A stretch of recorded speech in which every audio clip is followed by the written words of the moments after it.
Well, hello, everyone. Hello, everyone. Bonjour tout le monde, and happy Black History Month, Canada. You could do it better than this. Happy Black History Month, Canada. That's more like it. It is so wonderful to see you all here this evening. Thank you for that very kind introduction, Cassandra. Thank you to Elder Commanda for that beautiful ceremony and blessing. I also want to thank all the wonderful performances here today. Have you guys been enjoying the wonderful performances that have been taking place? I want to give a special shout out to DJ Candy, the Pan Fantasy Steel Band, Kevin, Sugarcane, and the Leading Ladies Canada Youth Choir. Thank you for sharing your passion, your talents with all of us this evening. Let's give them another round of applause for the wonderful artists that have been here presenting in front of all of us. You know, I have to say, it is absolutely incredible to be here this evening to celebrate the Black History Month Gala with all of you. And I have to say, looking around the room, I am so inspired by the remarkable, noteworthy, and talented Canadians who have traveled from across the country to be here with us, to celebrate with us. And as many of you already know, this year's theme for Black History Month is Black Legacy and Leadership, celebrating Canadian history and uplifting future generations. And throughout the month of February and all year round, we are celebrating the diverse culture, heritage, and achievements of Black Canadians. We're celebrating the Black leaders and trailblazers, many of whom that are here in this room, who play such a critical role in shaping the country we know and love. And we are celebrating the fact that Black history is Canadian history. But this year's theme isn't just about celebrating the past. It's also about working towards a future that is more inclusive and more equitable for all Canadians. And that's the future our government has been working towards, alongside Black communities, alongside all of you, from coast to coast to coast. That's why, in 2018, under the leadership of our Prime Minister, Canada became the first Western country in the world to recognize the UN Decade for the people of African descent. But we knew that words alone weren't enough. We needed to take concrete investments and actions. So we started working hand in hand with the community so that together we can deliver Black-made, Black-led solutions for the community. That's right.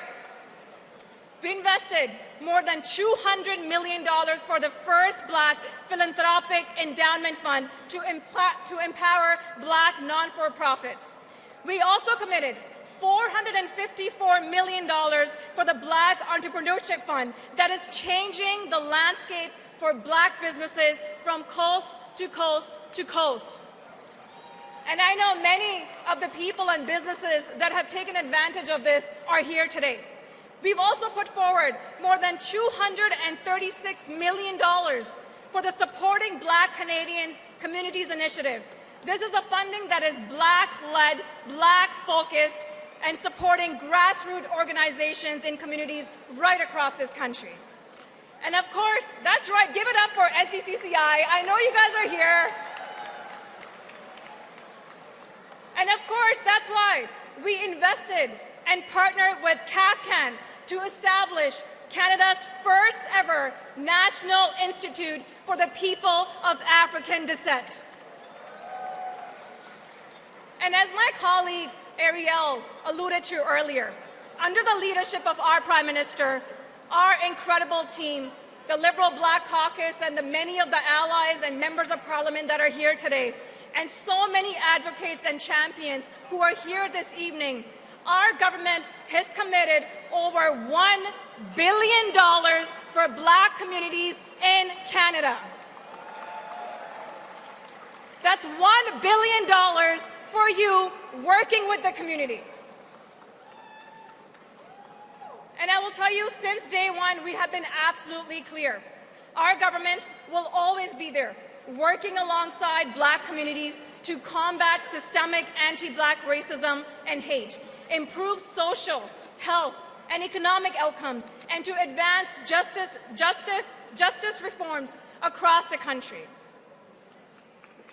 But make no mistake, right now, in 2025, these investments and that brighter future, the more inclusive future we are all trying to build, is at risk.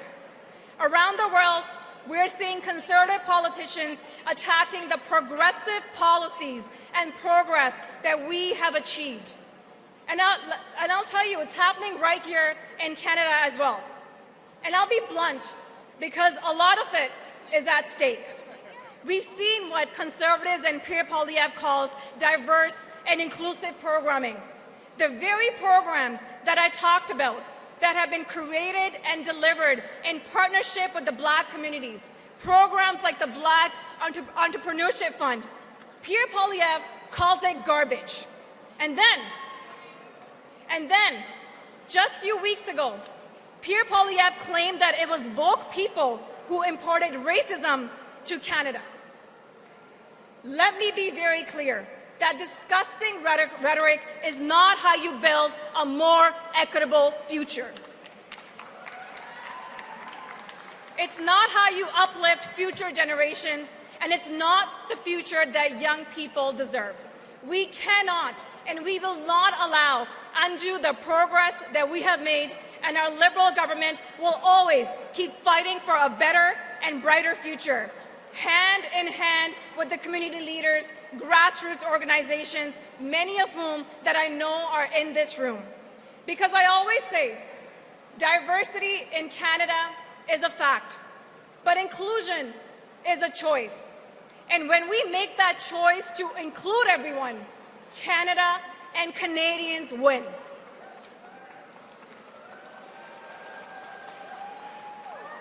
And now, it is my absolute honor to introduce someone who has made that deliberate choice from the very beginning, to include everyone and to ensure that no one is left behind. Someone who has been fighting for that better future with integrity, compassion, and empathy. Someone who each and every single day works tirelessly to improve the lives of every single Canadian.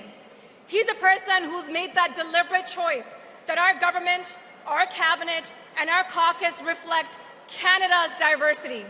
And under his vision for Canada, we extended the UN Decade for the people of African descent. And we made the over $1 billion investment for the Black community possible. Everyone, please join me in welcoming our Prime Minister, the Right Honourable Justin Trudeau.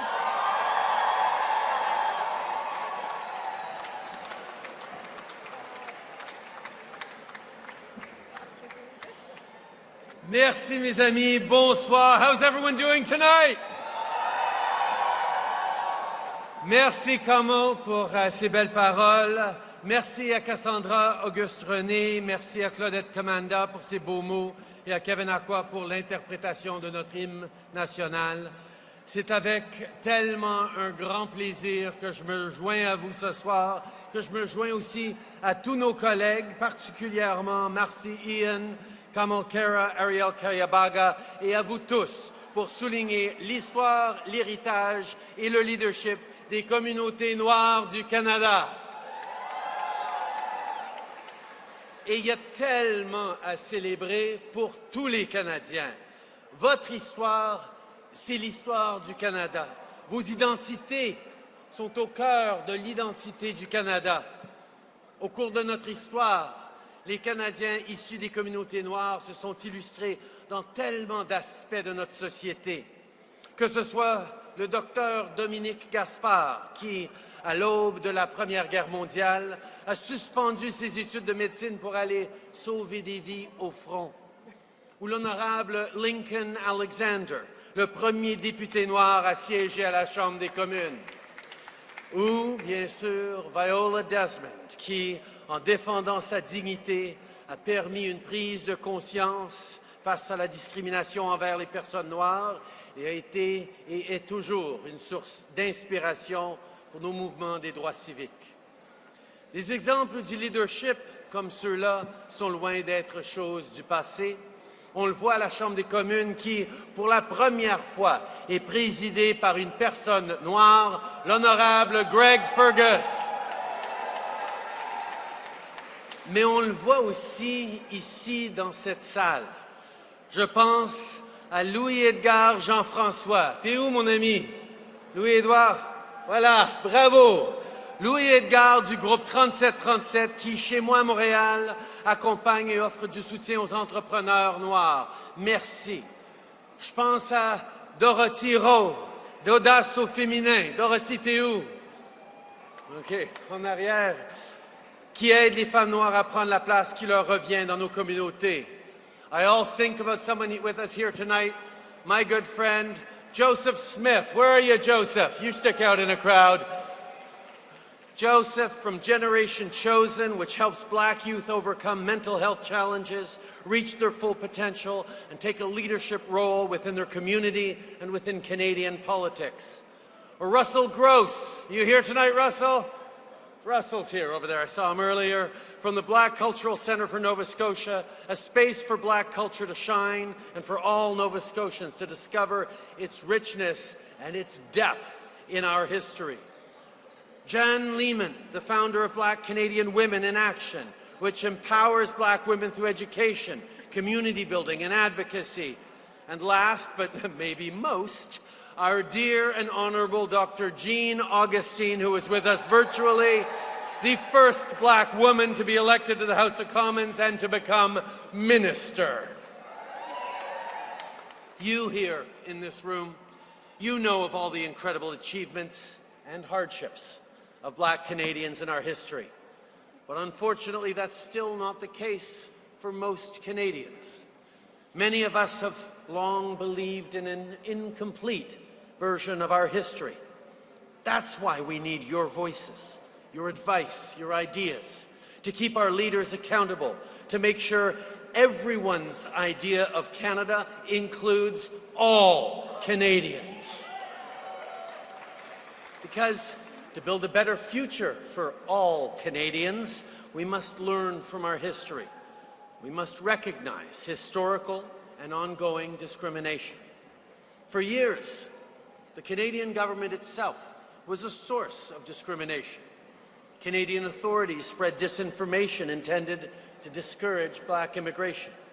Railway companies made Black immigrants pay a full fare instead of the reduced rate they were entitled to as settlers, and there were even attempts to outright ban their immigration, attempts that thankfully failed.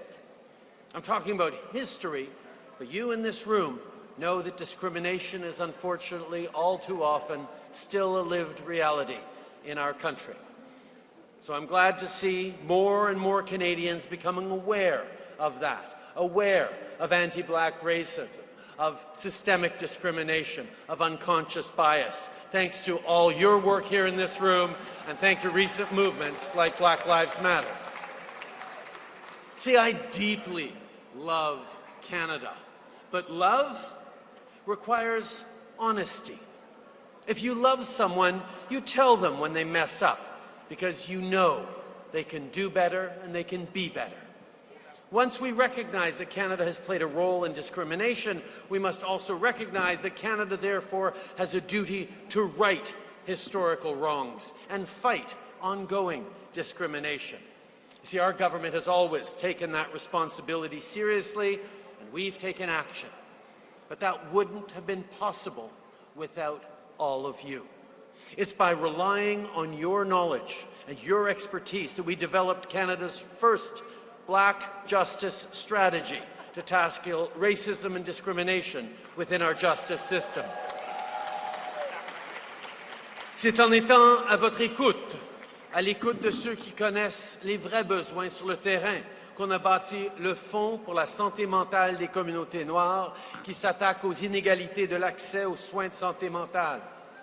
C'est en travaillant de près avec les entrepreneurs et les organisations issues des communautés noires qu'on a mis en place le programme pour l'entrepreneuriat des communautés noires, l'initiative Appuyer les communautés noires du Canada et le Fonds de dotation philanthropique dirigé par les Noirs. C'est des programmes qui appuient des organismes, des initiatives et des entreprises dirigées par des communautés noires pour les aider à surmonter les obstacles à leur succès et s'assurer que les voix des personnes noires sont entendues quand on développe des programmes ou des politiques publiques. Vous avez rendu ça possible grâce à votre ouverture en invitant mes collègues et moi dans vos entreprises, vos organisations et vos maisons pour échanger, pour partager vos réalités. Yes, those are all parts of our government's record, but above all, that is your record as a Black community that stepped up, that pushed for change, and that delivered it, not just through this government, but right across the country. And of course, as we all know, there's so much more work to be done. As such, Canada is proud to co-sponsor the second International Decade for People of African Descent, which will give us more opportunities to celebrate the heritage, cultures, and achievements of people of African descent, and to think about everything that still needs to be achieved to put an end to racism and discrimination. I have to admit, my friends, I'm a little bit emotional tonight. One of the things that comes with knowing that you're on a countdown clock to your last day means you get to be really ruthless about the things you want to do and the things that you don't want to do. And let me tell you, if I am here tonight with you all, it's because, man, oh man, did I want to see you guys to celebrate one last Black History Month as Prime Minister. It has been the honor and the pleasure of my life to work alongside you, to be there with you, to learn from you, to grow with you, and to count especially on incredible Black MPs and Black members of staff and team who have been incredible in being voices for this community from coast to coast to coast, lifting you up and making sure this government did better. My God, the privilege that I've had of serving these past 9.5 years, serving all Canadians, but particularly serving this community, is one that I will never, ever forget. It has been the joy of my life. It has been a deep privilege to call you all friends. And to recognize that there is still so much work for you all to do. And I'm going to be on a beach somewhere, right? No, I'll still be around, but there is work to do, to continue to raise each other up, to make sure Canadians see each other, truly see the extraordinary, rich diversity of this country, not take for granted that diversity makes us stronger, but knows that every single day we have to stand up for it, we have to fight for it, we have to remember what's worth fighting for. That's something that all Canadians should strive for, because when we help our fellow Canadians reach their full potential, we all benefit. When Black businesses succeed, our whole country succeeds. When Black organizations succeed, our communities become stronger. When we empower Black youth, our future becomes brighter for everyone. When Black Canadians succeed, Canada succeeds. That's what brings us together tonight, my friends, and that's why we can be so optimistic about the future we will continue to build together. Happy Black History Month. Bon mois de l'histoire des Noirs. Thank you all. Merci, mes chers amis.